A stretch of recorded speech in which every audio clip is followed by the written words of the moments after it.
make sure you guys check out www.procivic.com for all your 9th gen and Civic needs. And also make sure you guys check out www.blinkingbrakelights.com for blinking brake light tail bulbs, which can help you better be seen and safe out in traffic. Use the code GOT10 at checkout for 10% off. What's going on today, guys? This is your boy God Maliga, and today I'm answering the somewhat highly debated question as to why I chose RPF1s over any other rim out there on the market. Well, that's a question that I can easily answer. However, I'm pretty sure a lot of you won't be very pleased with the answer. First of all, why are we debating over these wheels to begin with? They're just wheels. Oh my god, but they're so overused. Everybody freaking uses them. Listen, first of all, it's my car. I'll do whatever the hell I want with my car. If you're not pleased with it, then go get another car and do it yourself. Like do whatever you want with that car yourself. Whatever I do to my car is whatever I do to my car. Okay, whatever you do to your car is whatever you do to your car. So this right here should not be a reason for anybody to get butthurt, because first of all, I've said that I wanted to go with RPF1s for a very long time. I don't understand why, people think that like these wheels are overplayed. Yes, sure. Like I completely agree with y'all that a lot of people use these rims. Big freaking deal. But the fact of the matter is, there is actual function behind this wheel, not just looks, and I'm gonna get into that. So as you can see behind me, I have two rims, right? So I have the stock SI rims here, and I have the RPF1 rims here. Now the reason why my RPF1s aren't even wrapped in tires yet is because it's still winter time. Clementine is still wrapped up in her carport. I'm gonna get into Clementine herself in the next couple of videos, so stay tuned for that. But right now we're just talking about the rims, because I've had a lot of questions and a lot of arguments on my Instagram, on my Twitter, and on my YouTube about these stupid rims. Okay, this is like an argument that is so dumb. Honestly, like I have to get scientific with you guys in order for my argument to really stick. But now, let's get into the main reason why I chose RPF1s. Now what I'm gonna do here is the following. I'm gonna put the stock SI rim right here on a little scale right here that I have on the floor. And I'm gonna show you how much this beast weighs. Because I'm telling you right now, these stock SI rims are unbelievably heavy. So I got the stock rim on the scale. I'm about to pull it off right now. 29.5 pounds. Now if the stock rims themselves are 29.5 pounds, right? Multiply that by 4. So let's round that up to 30. Multiply 30 by 4. That's 120 pounds per rim on my car, okay? So let's do a little bit of math, right? So that's just the rim itself. That's not included with the tire. I wish I had the tire on the rim already to like really give you a good comparison, but unfortunately I don't have tires on both these rims. But I will be doing that comparison test when the RPF1s are actually on the car. So 120 pounds per rim. Okay, so let's be genuine here, right? Let's add about maybe 10 pounds per tire, right? So that will up the weight to about 40 pounds. 40 times 4 is 160 pounds. 160 pounds of rotational mass on my car. If you do not know what rotational mass is, I can gladly link you to something below. It's using up more energy to get those tires and those wheels to rotate.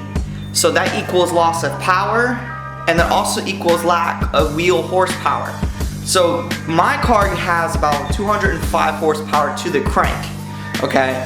At about maybe, I think it's 6,800 RPM, I'm not really sure. But it's 205 horsepower to the crank. And these rims right here, so guess how much horsepower that is to the wheel with the stock rims and tires on the car. I'm gonna give you a minute to guess here, right? So that is 165 wheel horsepower. Wow, 165. Now, how does a car, I mean, obviously, we all know that, the difference between crank and wheel horsepower, right? So, crank horsepower is definitely more different than wheel horsepower. I was actually shocked when I found this out. So, I did a little bit more research into this. I actually found out that these cars with these rims, the RPF1s, actually get about 8 to 10 more wheel horsepower compared to the stock rims and tires. So I will be getting, let's be a little bit lenient here, right? So let's just say I go from 165 wheel horsepower to 172, right? Let's say that's the bare minimum because it's a Civic, because I know a lot of you guys are going to be arguing with me in the comments. Let's be a little bit genuine here, and let's be realistic and say that it's gonna up to 172 wheel horsepower after I put these rims on. Now, how much do these rims weigh? Let's find out. I got the RPF1s on the scale now. Let's pull it out. 15.5 pounds, okay? That's a hell of a difference compared to the stock rim. So 15.5 pounds, let's round that up to 16. 16 times 4. So that is 64 pounds just with rims around the entire car. Let's be a little bit more realistic and let's have 10 pounds per tire, right? Let's have the same weight of tire on as the stock rim. So you have 10 plus pounds of tire on the car. That's 104 pounds. Okay, 104 pounds. Compared to 160 pounds, that's a huge weight difference, okay? And with rotational mass involved, that is a major difference with rotational mass. So I will gain, like I said, to be a little bit more realistic here for you guys, 172 wheel horsepower compared to the 165 I was getting before. That's a huge jump, okay?